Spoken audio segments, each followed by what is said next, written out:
बिस्मिल्लाहिर्रहमानिर्रहीम। अल्हम्दुलिल्लाहि वकफ़ा व सलामुन अला इबादिहिल्लज़ीना इस्तफ़ा, अम्मा बअद। अऊज़ु बिल्लाहि मिनश शैतानिर रजीम। बिस्मिल्लाहिर्रहमानिर्रहीम। वल्लज़ीना आमनू अशद्दु हुब्बन लिल्लाह। वक़ाल रसूलुल्लाहि सल्लल्लाहु अलैहि वसल्लम अन अनस रज़ियल्लाहु अन्हु अन नबी सल्लल्लाहु अलैहि वसल्लम क़ाल सलासुम मन कुन्न फ़ीहि वजद हलावतल ईमान अन यकून अल्लाह व रसूलुहु अहब्ब इलैहि मिम्मा सिवाहुमा व अन युहिब्बल मरअ ला युहिब्बुहु इल्ला लिल्लाह व अन यकून अन यऊद फिल कुफ्रि कमा यकून अन यक़ज़िफ़ फिन नार औ कमा क़ाल अलैहि सलातु वस्सलाम। सुब्हान रब्बिका रब्बिल इज़्ज़ति अम्मा यसिफ़ून व सलामुन अलल मुरसलीन वल्हम्दुलिल्लाहि रब्बिल आलमीन। अल्लाहुम्मा सल्लि अला सय्यिदिना मुहम्मद व अला आलि सय्यिदिना मुहम्मद व बारिक वसल्लिम। अल्लाहुम्मा सल्लि अला सय्यिदिना मुहम्मद व अला आलि सय्यिदिना मुहम्मद व बारिक वसल्लिम। अल्लाहुम्मा सल्लि अला सय्यिदिना मुहम्मद व अला आलि सय्यिदिना मुहम्मद व बारिक वसल्लिम।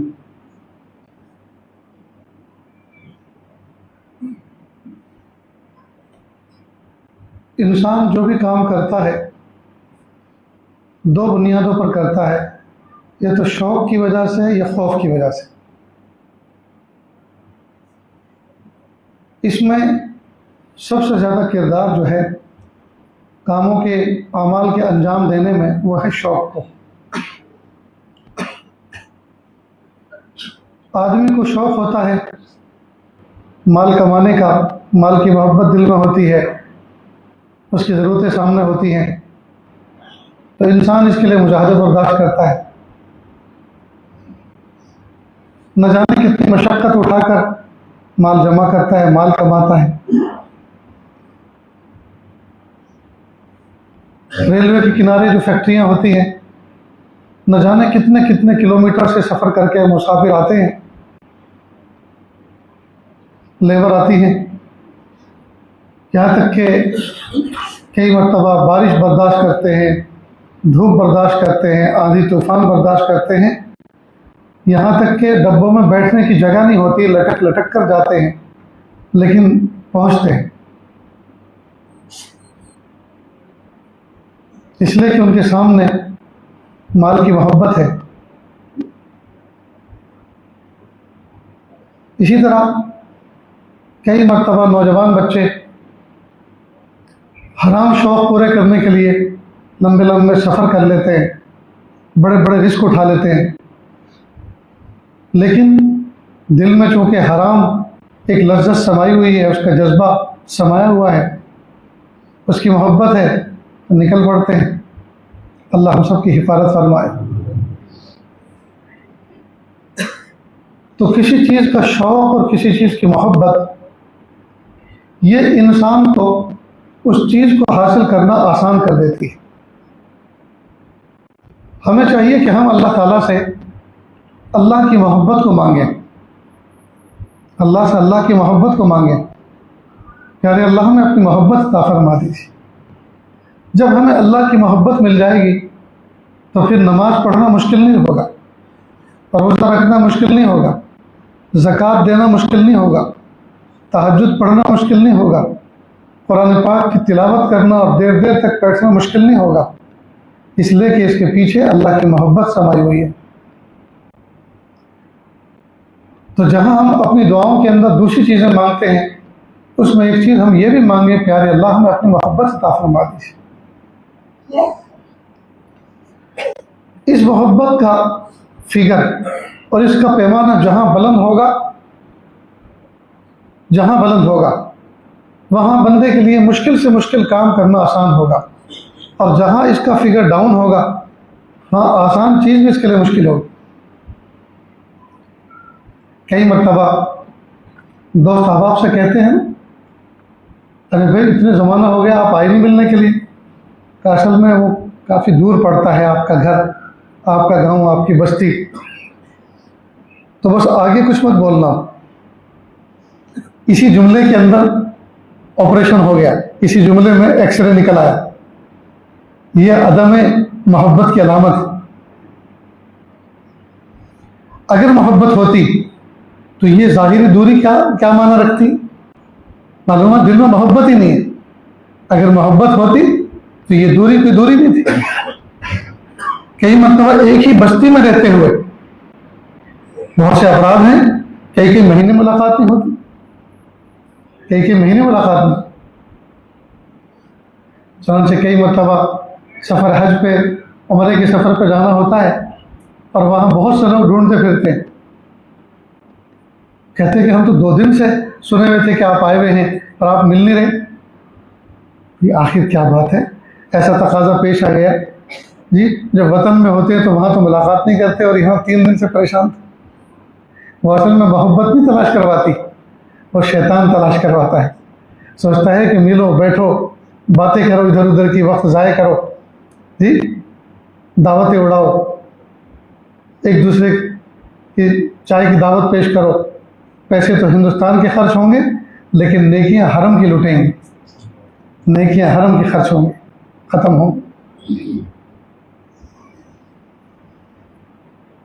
बहरहाल तो कई मरतबा बस्ती में रहते हुए आदमी 2-2, 3-3 महीने मुलाकात नहीं करता, और फिर कभी कोई मुलाकात होती है तो एक दूसरे से पूछते हैं, भाई इतने दिन के बाद आप मिल रहे हैं? तो कहते हैं कि जी ज़रा दूर पड़ता है आपका घर जी, या आपका मकाम दूर पड़ता है।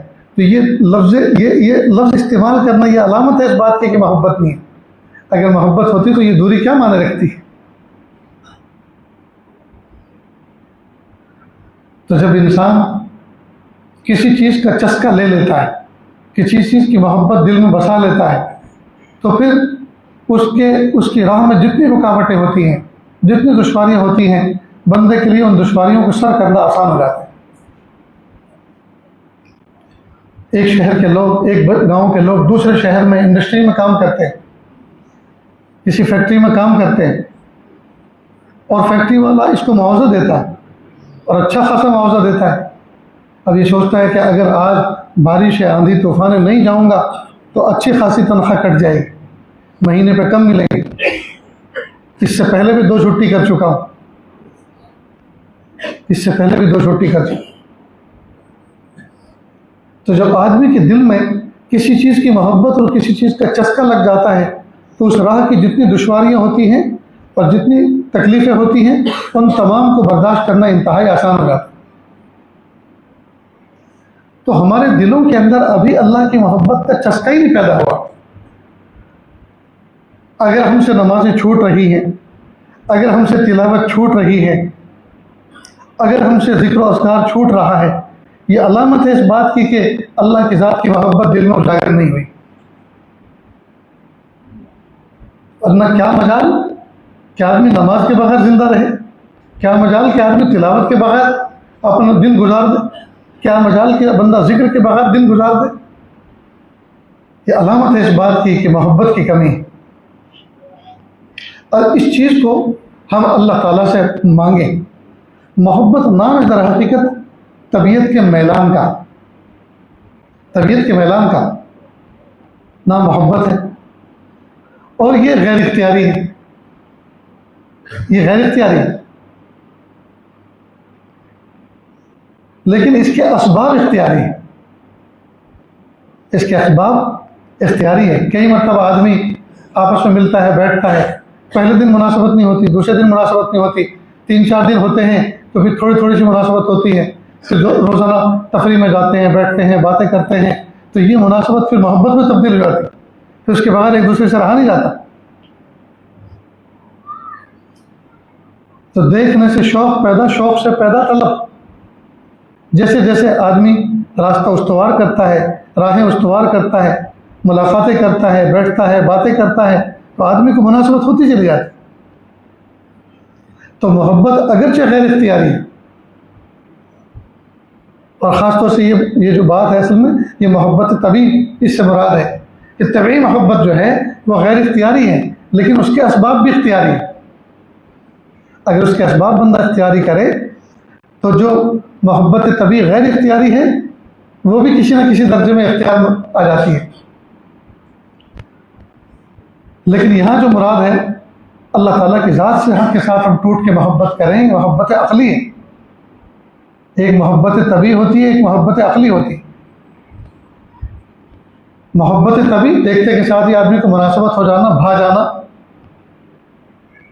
इसकी इब्तिदा तो बिल्कुल गैर इख्तियारी होती है। और एक मोहब्बत अक़ली होती है, जैसे कोई आदमी कड़वी कड़वी दवाई इस्तेमाल करता है, हालांकि मुँह भी बना रहा है, कड़वेपन का इजहार भी कर रहा है, जायका भी ख़राब हो रहा है, इसका भी इजहार कर रहा है, फिर भी पी रहा है। पी इसलिए रहा है कि वो अक़ल से जानता है कि ये फ़ायदेमंद चीज़ है, वो अक़ल से जानता है कि ये नफ़ा बख्श चीज़ है। अगर ये मैं कड़वी दवाई नहीं इस्तेमाल करूँगा जी तो मर्ज़ में इफाक़ा नहीं होगा। तो एक मोहब्बत अक़ली होती है, एक तबई होती है। तो अल्लाह ताला की ज़ात के साथ हम अपनी अक़ली मोहब्बत को बढ़ाएं। अल्लाह ताला ने हमें पैदा किया, अल्लाह पाक ने हमें मोमिन के घर में पैदा किया, अल्लाह पाक ने हमें बचपन से ईमान अता फरमाया, अल्लाह पाक ने बचपन से हमें नमाज़ों की तौफ़ीक़ अता फरमाई, अल्लाह पाक ने हमें गुनाहों से बचाया। अब ये सारी की सारी चीज़ें जो अल्लाह ताला के एहसानात हैं हम पर, तो अक़ल का तक़ाज़ा ये है कि हम टूट के अल्लाह से मोहब्बत करें, हम टूट के अल्लाह से मोहब्बत। इसलिए तन्हाइयों में कुछ लम्हात हमें इस बात पर गुजारने चाहिए जी, इस बात पर गुजारना चाहिए, इस बात पर गौर करें, इस पर तफक्कुर करें, इस पर सोचें कि अल्लाह रब्बुल इज़्ज़त ने हमें ज़िंदगी में कैसी कैसी नेमतें अता फरमाई और कैसी कैसी मुसीबतों से अल्लाह पाक ने हमें बचा के रखा, कैसे कैसे गुनाहों से अल्लाह पाक ने हमें बचा के रखा, कैसी कैसी मसाइब से अल्लाह पाक ने हमें बाल बाल बचाया। ये उस रब का करम और एहसान नहीं है तो और क्या है। और फिर जब उस रब का इतना बड़ा करम और एहसान है तो हम उससे फिर टूट के मोहब्बत न करें तो क्या करें जी। उस रब के साथ में हम जी अपने मामलात को दुरुस्त क्यों ना करें, उस रब को टूट के हम क्यों ना चाहें, उस रब की जी ताअत और इबादत में अपने आप को क्यों ना थकाएं, क्यों ना खपाएं। तो अक़ल का तक़ाज़ा ये है कि हम अपने आप को अल्लाह ताला की मोहब्बत में और अल्लाह ताला की जो हमारी तरफ अहकाम मुतवज्जे हैं उन अहकाम की अदायगी में अपने आप को थकाएं, अपने आप को खपाएं।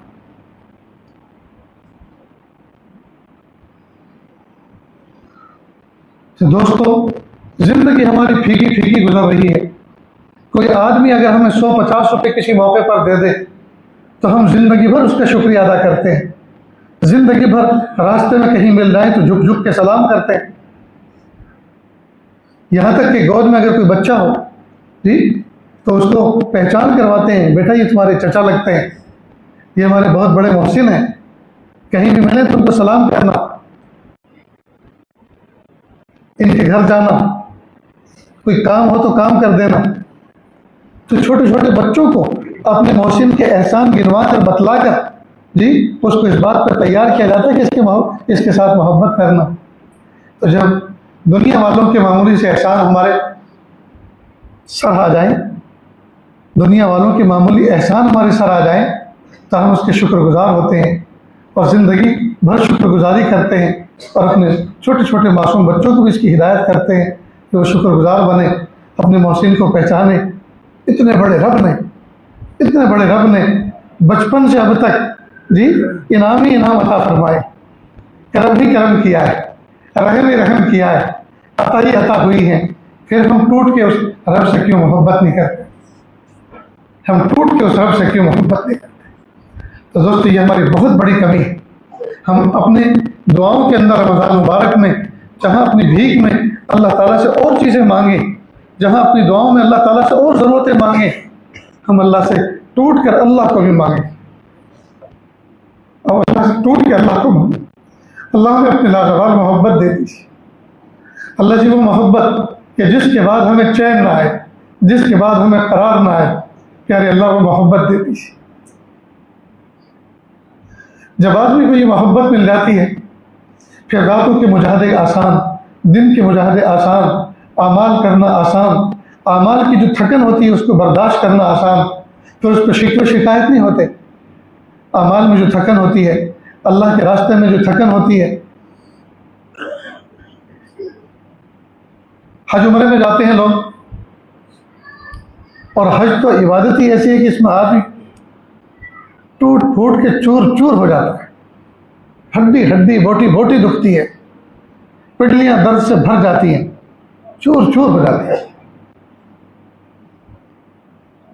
पिछले साल हज पे थे हम, जब अरफात से वापस लौटे और तकरीबन 9-10 बजे अपने खेमे में पहुंचे। अब बहुत सारे लोग थके हुए इतने थे, किसी कोई चीज़ सुझाई नहीं दे रही थी, नाश्ता भी हाजिर था, सब कुछ था, बहुत से लोग तो नाश्ता किए बगैर सो गए। बहरहाल 12-12:30 बजे माहौल बना के उठाया जाए तो एक साथी ने सदा लगाई, भाई आज भी ज़ोहर की नमाज होगी। ये ना सोचें कि अरफात के अंदर मैदान अरफात में हाजिरी लगाई है और वहाँ सब हो चुका, बख्शिश हो चुकी है, बस अब माफ़ हो गया। नहीं, आज भी ज़ोहर की नमाज होगी, यानी आज भी पढ़नी है। ये दुख रहा है तो क्या हुआ, बदन दुख रहा है और पिंडलियाँ दुख रही हैं तो क्या हुआ, नमाज तो पढ़नी है।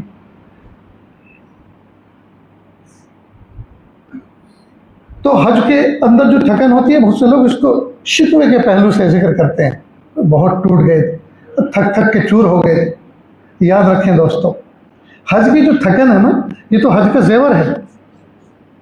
जैसे औरतें जेवर से खूबसूरत दिखती हैं जी, इसी तरह हज का जेवर है। हज की खूबसूरती यह है कि बंदा उसमें थके खपे। वो हज ही क्या जिसमें कमर में दुखे, वो हज ही क्या जिसमें पिंडली में दर्द ना हो, वो हज ही क्या जी जिसमें आदमी कराही नहीं। ये हज की लज्जत है, ये तो हज का जेवर है। इसको मोहब्बतों के साथ बर्दाश्त करना चाहिए, शिकायत के अंदाज से नहीं। बहुत सारे लोग वतन में वापस आने के बाद हज की मोहब्बत को पहले दिल में बसाते नहीं, हज की अहमियत को दिल में पैदा करते नहीं, और हज पे जाने वालों के वाक़यात को सुनते नहीं, और उसके लिए अपने आप को आमादा और तैयार करते नहीं, बस पैसों की बुनियाद पर चल निकलते।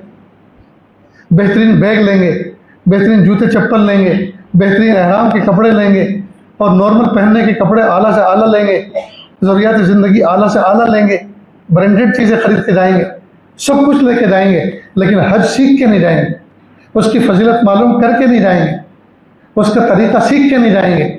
नतीजा ये होगा कि बंदा वहाँ जाता है और जाने के बाद फिर जो कुछ ज़रा सी तकलीफ़ें आती हैं, उस तकलीफ़ों को जहन में बिठा लेता है, उसी वक्त फ़ोन पे वायरल करना शुरू करता है, और यहाँ आने के बाद महफिल जमा कर हज की तकलीफ़ों को जिक्र करता है, ताकि लोगों को हौसले पस्त हो जाएं।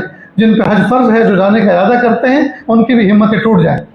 कितनी बुरी बात है दोस्तों। अब ये एहराम का लिबास है, ये आशिकाना लिबास है, ये आशिकाना लिबास। इसको पहनने के बाद तो निकालने को दिल ही नहीं करता, दिल ये चाहता है कि ज़िंदगी भर इसी लिबास को पहना जाए। लेकिन जिन लोगों को इसकी अज़मत नहीं, जिसकी अहमियत नहीं, उनको एहराम इतना दोभर लगता है कि पूछो मत। चुनांचे आजिज़ कहा करता है, हज की और हज उम्रे की जो तरबियत की नशिस्तें होती हैं, कि भाई आप अपने वतन से जब हज के लिए जाएं, उम्रे के लिए जाएं, और मक्का मुकर्रमा पहुँचें, तो मक्का मुकर्रमा पहुँचते के साथ ही फ़ौरन आप उम्रे के लिए मत चले जाएं, तवाफ़ करने मत चले जाएं, इसलिए कि आप सर पे कोई बोझ लेके नहीं जा रहे कि जाके वहाँ फेंकना है, बल्कि आप एक फरीज़ा अदा करने के लिए जा रहे हैं, और इसको मोहब्बतों के साथ अदा करें। और आप अपने वतन से लेकर मिसाल के तौर पे बम्बई तक, और बम्बई से जद्दा तक, जद्दा से मक्का मुकर्रमा तक अपने कमज़ोर जिस्म के साथ गए हैं, बदन टूटा हुआ है, बदन थका हुआ है, नींद का गलबा है, सुस्ती है, तो आप पहले आराम कर लें, खाएं पिएं और मुकम्मल आराम करें। कोई मसला ऐसा नहीं है कि 24 घंटे के अंदर अंदर जाते के साथ ही उम्रा करना है, नहीं करेंगे तो क़ज़ा हो जाएगा, ऐसा कुछ नहीं। आप खूब नशात हासिल कर लें। जब तबीयत में बशाशत हो, तबीयत में बशाशत हो और नींद पूरी हो चुकी हो, थकन दूर हो चुकी हो, अब अज़मतों के साथ, मोहब्बतों के साथ काबतुल्लाह की तरफ जाएं, काबतुल्लाह की तरफ जाएं और मोहब्बतों के साथ तवाफ़ करें। बोझ न समझें, जल्दी जल्दी न करें, बल्कि सुकून के साथ, हुदूद के साथ, इत्मीनान के साथ जी ये अरकान पूरे करें, और अज़मतों के साथ जी अल्लाह को पुकारें। फिर देखिए उसका लुत्फ़ क्या होता है। मैं अल्लाह के एक वली के साथ सबसे पहले जो मैंने हज किया, उसका जो उम्रा अदा करना था, 3 दिन और 3 रात के बाद किया। 3 दिन और 3 रात के बाद। असल में हमारी तरबियत फरमा रहे थे कि तबीयत में जल्दबाजी तो नहीं। और कई मतलब कहा भी कि मौलाना मैं तो बूढ़ा आदमी हूँ, कमज़ोर हूँ, बीमार हूँ, पता नहीं कब मैं करूँगा। आप जवान हैं, आप जाके कर लीजिए। कि नहीं, आपके साथ आए, आप जैसा करेंगे वैसा करना, सीख के करना। और जब तहज्जुद के वक्त या मिडनाइट में हमने उम्रा शुरू किया और तहज्जुद के वक्त या फजर से पहले पहले सिर्फ हमारे 7 चक्कर पूरे हुए, 1 तवाफ मुकम्मल हुआ, उसके बाद 2 रकात पढ़ी। अब फजर की नमाज के इंतज़ार में सब बंदी करके बैठना था मताफ में। तो उन्होंने कहा कि मौलाना दुआ कर लीजिए। इस आजिज़ ने कहा कि क्या दुआ करें, कि आप तो आलिम हैं, आप जानते हैं क्या दुआ करना है। मैंने कहा आलिम हूँ या जालिम हूँ वो छोड़िए, आप ये बताइए कि इस वक्त मुझे क्या करना है, आप मेरी तरबियत फरमाई। क्या बात कही, सुभान अल्लाह। कहा अल्लाह से ये मांगो, प्यारे अल्लाह, अपने घर के चक्कर काटने के बाद, अपने घर के चक्कर काटने के बाद मखलूक के दर के चक्कर काटने से हिफाजत फरमा दीजिए। क्या प्यारी दुआ है। प्यारे अल्लाह, अपने घर के चक्कर काटने के बाद मखलूक के दर के चक्कर काटने से हिफाजत फरमा। बहरहाल दोस्तों, जब दिल के अंदर मोहब्बत होती है, चस्का होता है, तो फिर सारे के सारे मुजाहदे आसान हो जाते हैं। सारे के सारे मुजाहदे आसान हो जाते हैं। तो हज में जो करने के काम है वो तो उंगलियों पे गिने, जैसे उंगलियों पे गिन लिए जाएं इतने हैं, बहुत लंबे चौड़े अमाल नहीं हैं। और सब करने के हैं, सब करने के। तवाफ करना, सही करना, हलक करना, वक़ूफ़ मिना करना, यानी मिना का क़याम करना, वक़ूफ़ अरफा करना, वक़ूफ़ मुज़दलिफ़ा करना जी, और रमी करना, कुर्बानी करना, फिर हलक करना। ये सब चीज़ें करने की, एक भी पढ़ने की नहीं। तो इनको सीख के जाए, अज़मतों के साथ सफ़र करे, अल्लाह की मोहब्बत मांगे।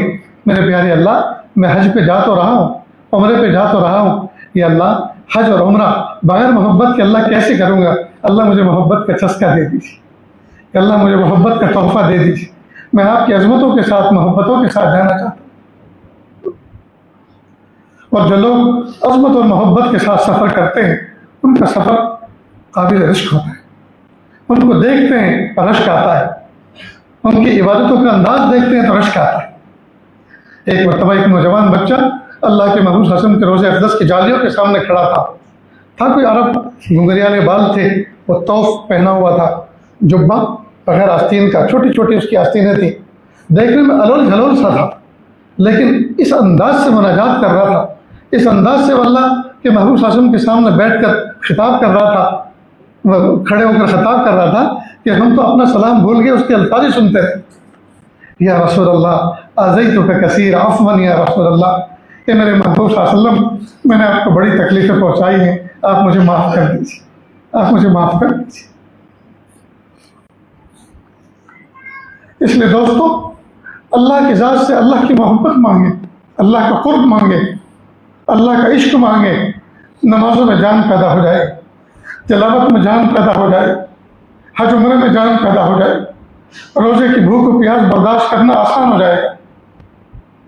ये सारे के सारे आमाल जो हमारे फीके फीके हो रहे हैं, इसकी बुनियादी वजह यह है मोहब्बत नहीं, अल्लाह की मोहब्बत में।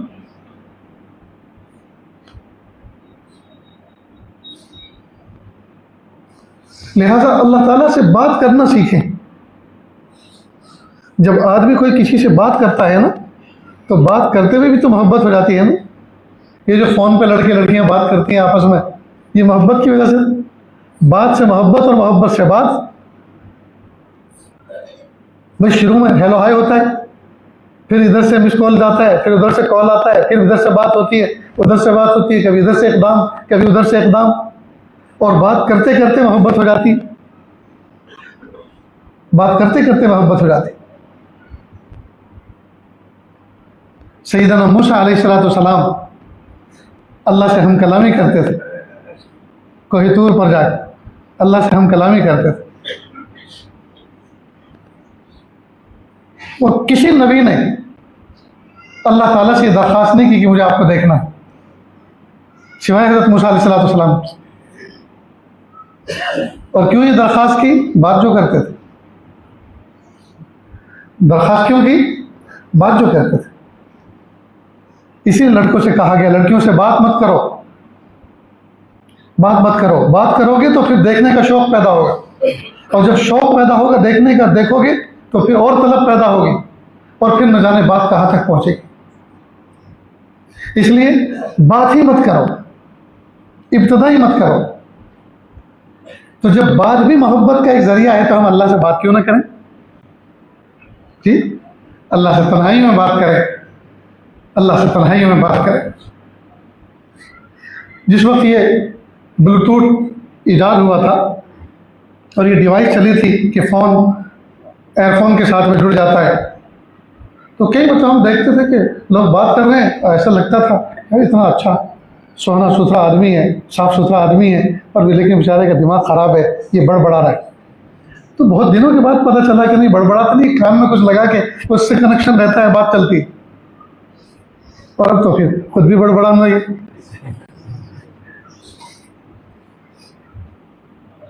तो तन्हाइयों में लोग हमें पागल कहें, लोग हमें पागल कहें, लोग हमें दीवाना कहें, क्या फ़र्क पड़ता है? लेकिन हम अल्लाह की मोहब्बत में दीवाने बन जाए। एक अल्लाह के वली अपने घर से फजर की नमाज़ पढ़ने निकले, अल्लाह पाक ने उनके दिल के ऊपर इल्हाम फरमाया, ए मेरे बंदे मेरी नेमतों का शुक्र अदा कर।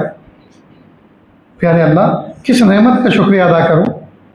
प्यारे अल्लाह, कहाँ से इब्तिदा करूं, किस नेमत का शुक्रिया अदा करूं? अल्लाह ने फरमाया, बस मैंने तेरे गुनाहों को तेरे चेहरे से जाहिर नहीं किया, इसी का शुक्रिया अदा कर दो। तुम जो गुनाह करते हो उन गुनाहों को हमने तुम्हारी पेशानियों से जाहिर नहीं किया, लोगों पर आश्कारा नहीं किया, इसी नेमत का शुक्रिया अदा करो। तो हम तन्हाइयों में बैठकर अल्लाह ताला से बात करना शुरू करें। अल्लाह जी, आप हमारे रब हैं, आपने हमें पैदा किया, आपने हमें अहले ईमान के घर में पैदा किया, हमें ऐसी माँ की छाती से दूध पीने की तौफीक दी कि जो बचपन से कलमा पढ़ती थी। सिर्फ माँ ही नहीं, माँ की माँ भी कलमा पढ़ती थी और उनकी माँ भी कलमा पढ़ती थी।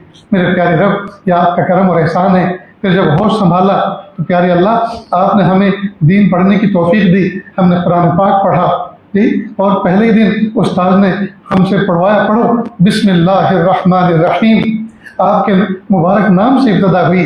प्यारे अल्लाह, हमने आपका कलमा पढ़ा जी, हमने बिस्मिल्लाह पढ़ी, और प्यारे अल्लाह इसी हाल में हम आगे बढ़ते रहे, आगे बढ़ते रहे। फिर माँ बाप ने हमें मस्जिद पहुँचाना सीखा, हमें मस्जिद ले जाना सिखाया। वालिद साहब उंगली पकड़ के मस्जिद ले जाते थे, फिर आपके सामने हमने सजदे करने शुरू किए। फिर सजदे में जाकर आपको कहते थे सुबहान रब्बियल आला, सुबहान रब्बियल आला। मेरे प्यारे रब, ज़माना हो चुका, अब जवान हो गए, सुबहान रब्बियल आला कहते कहते ज़माना गुजर चुका। मेरे प्यारे अल्लाह, अब तो आप हम पे करम फरमा दीजिए, अल्लाह अपनी मोहब्बत का तोहफा दे दीजिए। जब आपने बिन मांगे हमें कलमे की तौफीक दी, बिन मांगे आपने हमें मोमिन घर में पैदा फरमाया, बिन मांगे आपने हमें होश अमल की तौफीक दी। मेरे प्यारे अल्लाह, अब मोहब्बत की चाशनी भी दे दीजिए, अल्लाह अपनी मोहब्बत की चाशनी भी दे दीजिए। कब तक फीकी फीकी ज़िंदगी गुजरती रहेगी, कब तक फीकी फीकी ज़िंदगी गुजरती रहेगी? अल्लाह अपनी इश्क व मस्ती दे दीजिए। तो ये चीज़ हम अल्लाह से मांगे, ये चीज़ हम अल्लाह से मांगे।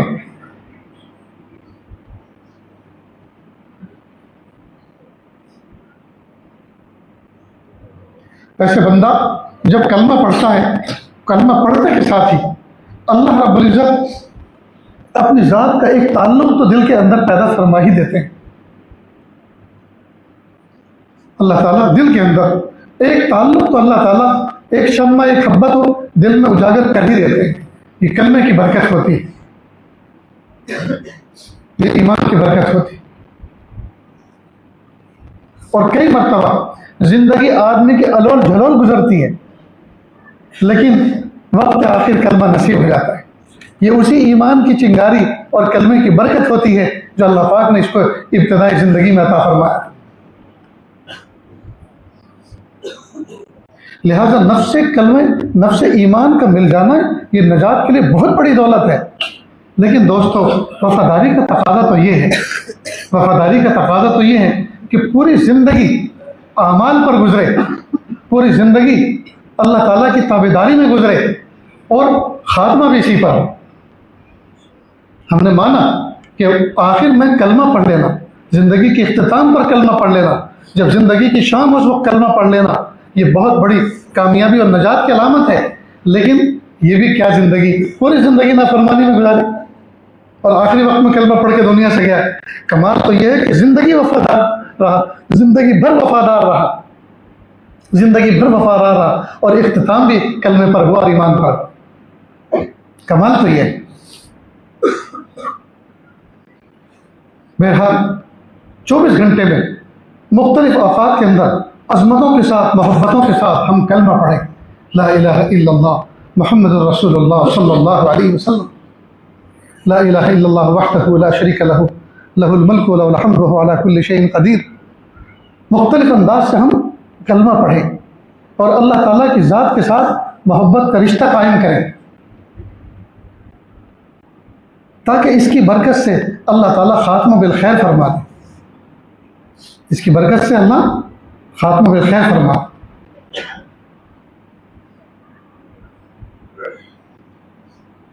यह रमज़ान मुबारक का महीना जिसका आज पहला रोज़ा ख़त्म होने जा रहा है, कल तक ये था रमज़ान आने वाला है और देखिए आज एक दिन रुख़्सत भी हो रहा है। और दोस्तों इसमें कोई शक नहीं कि औक़ात की बरकत निकल चुकी, अय्याम की बरकत चली गई। ये रमज़ान जो आया है ये ऐसा लगता है जैसे बिफोर टाइम आया, ये साल में नहीं आया बल्कि 6 महीने में आ गया। जुमा, हर जुमा ऐसा लगता है जैसे 4 दिन के बाद जुमा आ रहा है, महीना ऐसा लगता है जैसे 15 दिन में पूरा हो रहा है। खुली आंखों से बेबरकती नजर आ रही। इसलिए दोस्तों सहाबा किराम को भी अल्लाह पाक ने 24 घंटे के दिन और रात अता फरमाए थे, हमें भी अता फरमाए हैं। हम अपनी एक तरतीब बनाएं, अगर तरतीब बनाएंगे आमाल की, तरतीब बनाएंगे जी अपने कामों की, तो इंशाअल्लाह कामयाब रहेंगे। और अगर तरतीब नहीं बनाएं तो याद रखना बर्बादी की तरतीब तो पहले से बनी हुई तैयार है। जिसने आज के दिन में जितनी तिलावत कर ली कामयाब हो गया, जितना जिक्र कर लिया कामयाब हो गया, जितनी तस्बीहात पढ़ ली कामयाब हो गया, और जिसने गफलत में गुजार दिया दिन वो नाकाम हुआ। तो कितने बड़े अफसोस की बात है। अल्लाह ताला के घर में आकर अगर हम महरूम रहे तो ये कितनी बड़ी महरूमी, ये कितनी बड़ी महरूम। कोई आदमी दुनिया के कामकाज में लगकर अगर महरूम रहे तो एक एतबार से समझा जाएगा कि दुनिया के कामकाज में मशगूल था, मसरूफ़ था। लेकिन जो आदमी अल्लाह की चौखट पकड़ कर अल्लाह के दरबार में बैठा हुआ, अल्लाह के घर की चौखट पकड़ के बैठा हुआ है और यहाँ आकर भी अगर अमाल